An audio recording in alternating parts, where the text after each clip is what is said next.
सोनाली केसरवानी, आप सभी का स्वागत है मनोज तिवारी टॉक शो में। प्रयागराज में राजनीति चाहे बड़े स्तर पर हो या छोटे स्तर पर, यहाँ का माहौल हमेशा ही दिलचस्प रहता है और सबसे ज़्यादा देखने वाली बात रहती है कि यहाँ के दावेदार जो है वो हर तरीके से अपनी जीत की दावेदारी का दावा करते हैं। तो आज हम प्रयागराज के हंडिया क्षेत्र में उपस्थित हैं और यहाँ पर इस बार नगर पंचायत की दावेदारी में खड़ी हुई हैं श्रीमती कीर्ति केसरवानी जी। आइए उनसे कुछ चुनावी मुद्दों पर चर्चा करते हैं। मैम, बहुत बहुत स्वागत है आपका हमारे इस टॉक शो में। मैम, पहली बात तो आपको बधाई कि आप राजनीति में आ रही हैं इस बार। धन्यवाद। मैम, आपका बहुत बहुत स्वागत है हमारे इस टॉक शो में।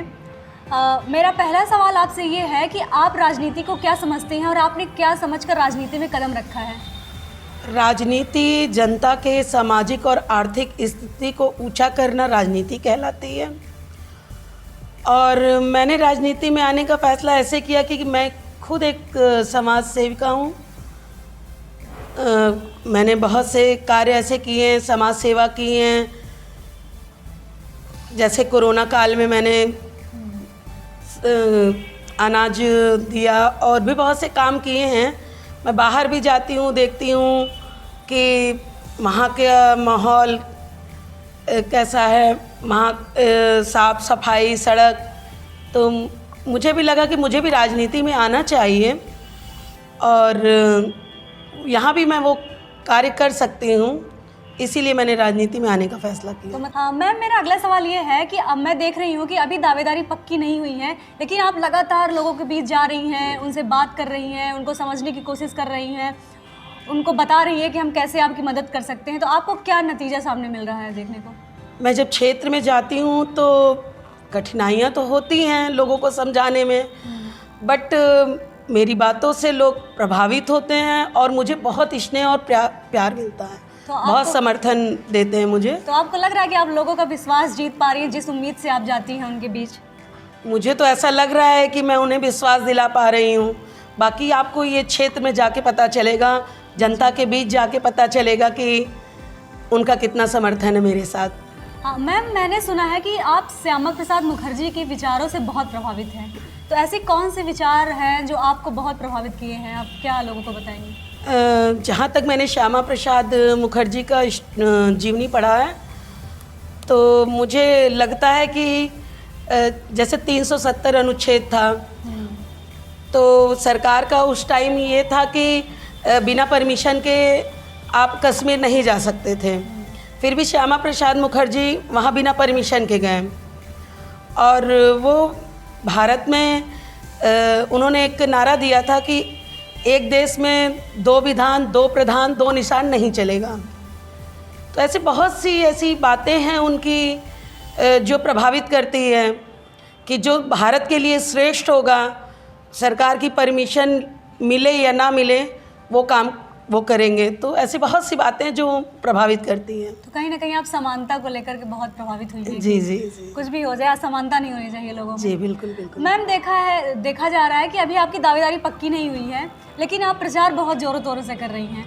तो कहीं ऐसा ना हो कि जब चुनाव की तारीखों का ऐलान हो जाए और प्रचार शुरू होने लग जाए तो आपका वो हौसला धीरे धीरे कम होता चला जाए? ऐसा तो कुछ नहीं है ना? नहीं, ऐसा तो बिल्कुल नहीं होगा। जिस प्रकार मैं क्षेत्र में जाती हूँ, मुझे लोगों का समर्थन और प्यार मिलता है, तो उससे मेरी ऊर्जा से भरपूर हो जाती हूँ, मुझे और हौसला मिलता है। तो मुझे तो नहीं लगता कि आगे चल के मेरा हौसला कम होगा और मजबूती होगा। तो आप लोगों के बीच जब जाती हैं तो उनसे क्या बातें करती हैं, क्या वादे करती हैं? क्योंकि हर एक राजनेता वादे कर देता है लेकिन काम नहीं करता है। नहीं, बहुत बड़े वादे तो मैं नहीं करती हूँ। मैं जनता को जागरूक करती हूँ कि आप जिस पद के लिए चुन रहे हैं प्रत्याशी, आप उस प्रत्याशी को परखिए, देखिए। चूँकि महिला सीट आई है तो ऐसी महिलाओं में भी अभी है कि क्षेत्र में कोई नहीं निकल रहा है, तो आप देखिए कि वो महिला उस पद के काबिल है या नहीं। तो मैं बहुत बड़े बड़े तो वादे नहीं करती हूँ, बस जनता को जागरूक करती हूँ और पार्टी का प्रचार प्रसार करती हूँ। साथ में अपना भी बताती हूँ कि मेरा भी समर्थन कीजिए अगर हम आते हैं तो। मैम, मैं लगातार देख रही हूँ आपको कि आप पिछले काफ़ी दिनों से लोगों के बीच जा रही हैं, बात कर रही हैं। आप क्या समस्या देख रही हैं उनके बीच, और आपको क्या लग रहा है कि अगर मैं राजनीति में आती हूँ तो सबसे पहले ये समस्या है मैं लोगों को दूर करूँगी? चूँकि महिला सीट आई है, पहले मेरे हस्बैंड जाते थे क्षेत्र में, जब से महिला सीट आई है तो मैं खुद उस दिन से क्षेत्र में निकल रही हूँ। और जो जनता की समस्या है बहुत बड़ी नहीं है, उनको सड़क, पानी, सफाई बहुत बड़ी समस्या नहीं है। जो छोटी छोटी समस्याएं हैं, जो बहुत गरीब तबके के लोग हैं, गरीब महिलाएं, उनको पेंशन नहीं दिया जा रहा, थोड़ा सा इसमें ध्यान दिया अगर जाए तो सब कुछ सही हो सकता है। मतलब आप जनता की आवाज़ बनकर सरकार तक पहुंचना चाहती हैं? हाँ, कोशिश तो अपनी यही है कि मेरी आवाज़, जनता की आवाज़ मैं बनूं और वो सरकार तक जाए। तो आपको लगता है कि जनता आपको वोट देगी, आप जिस विश्वास के साथ जा रही हैं वहाँ पर? मुझे विश्वास है कि जिस तरह मुझे क्षेत्र में प्यार मिल रहा है, समर्थन मिल रहा है, तो जनता मुझे वोट करेगी। मैम, क्योंकि आप पहली बार राजनीति में उतर रही हैं, तो आप जब जाती हैं क्षेत्रों में अपने, तो आपको कौन कौन सी चुनौतियों का सामना करना पड़ता है? देखिए, मुझे तो पहली चुनौती घर को मैनेज करना होता है, जो कि मैं घर को भी अच्छे से मैनेज करती हूँ कुछ टाइम निकाल के, और क्षेत्र में भी लगातार बरकरार हूँ। दूसरी चुनौती मुझे ये लगता है कि जब से टाउन में जितनी बार भी महिला सीट आई है, कभी प्रचार प्रसार के लिए महिला नहीं गई, जो कि पुरुष ही जाते थे। और अभी तक कहा जाता है कि इस पुरुष प्रधान देश है, तो इसलिए ये मैं अगर ये कहना चाहूँगी कि मैं ये ऐसी पहली महिला हूँ जो खुद अपने प्रचार प्रसार के लिए आगे जा रही हूँ। अगर इस बार मुझे वो सम्मान नहीं मिला, चूँकि महिला सीट है, तो मुझे नहीं लगता कि आगे फिर से महिलाएं वो कोशिश करेंगी दोबारा।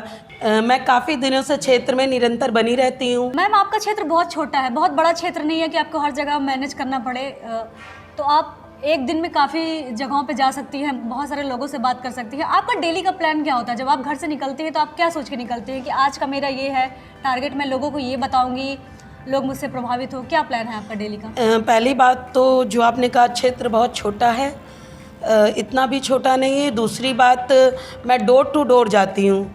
मैं एक एक घर, एक एक महिला, एक एक पुरुष से अपनी बातें बताती हूँ, मिलती हूँ, और उनसे पार्टी के विषय में, बीजेपी के, भाजपा के विषय में भी बातें करती हूँ। अपनी भी साथ साथ अपनी भी बातें रखती हूँ कि मैं चुनाव में खड़ी हो रही हूँ चेयरमैनी के लिए, तो सब मेरा सपोर्ट करें। तो मेरा डेली का रूटीन ऐसा ही रहता है। मैम, आपका आत्मविश्वास देखकर लग रहा है कि आपको ऐसा कंफर्म है कि आपको टिकट मिल जाएगा, जबकि सारी दावेदार लोग यही उम्मीद कर रहे हैं कि उनको टिकट मिल जाएगा। आप अपने आप को कितना मजबूत पा रही हैं इन चीज़ों में? जनता का प्यार और समर्थन देख के मुझे भी लग रहा है कि आश्वस्त हूँ मैं, और पार्टी जो भी आदेश देगी उसका पालन किया जाएगा। मैम, एक आखिरी सवाल हमारा है कि आप हंडिया की जनता को क्या संदेश देना चाहती हैं? मैं हंडिया की जनता को यही संदेश देना चाहती हूँ कि जागरूक हों, उनका हर एक वोट बहुत बहुमूल्य है। जो भी चुने, जो भी प्रत्याशी चुने, श्रेष्ठ प्रत्याशी चुने, ताकि वो उस पद के काबिल हों। मैम, बहुत बहुत धन्यवाद आपको हमें समय देने के लिए, हमारे टॉक शो को समय देने के लिए। हम उम्मीद करते हैं कि आप जिस सपनों के साथ राजनीति में आई हैं वो ज़रूर सपना पूरा हो। धन्यवाद। आपका भी धन्यवाद। तो जैसा कि आपने अभी कीर्ति केसरवानी जी को सुना, वो समाज सेविका के भाव से राजनीति में आई हैं। उनको ये आशा है कि जनता उनको प्यार देगी और वो आगे ऐसे ही बढ़ती रहेंगी। तो ऐसे ही तमाम नेताओं से बातचीत होती रहेगी। तब तक के लिए देखिए मनोज तिवारी टॉक शो। धन्यवाद।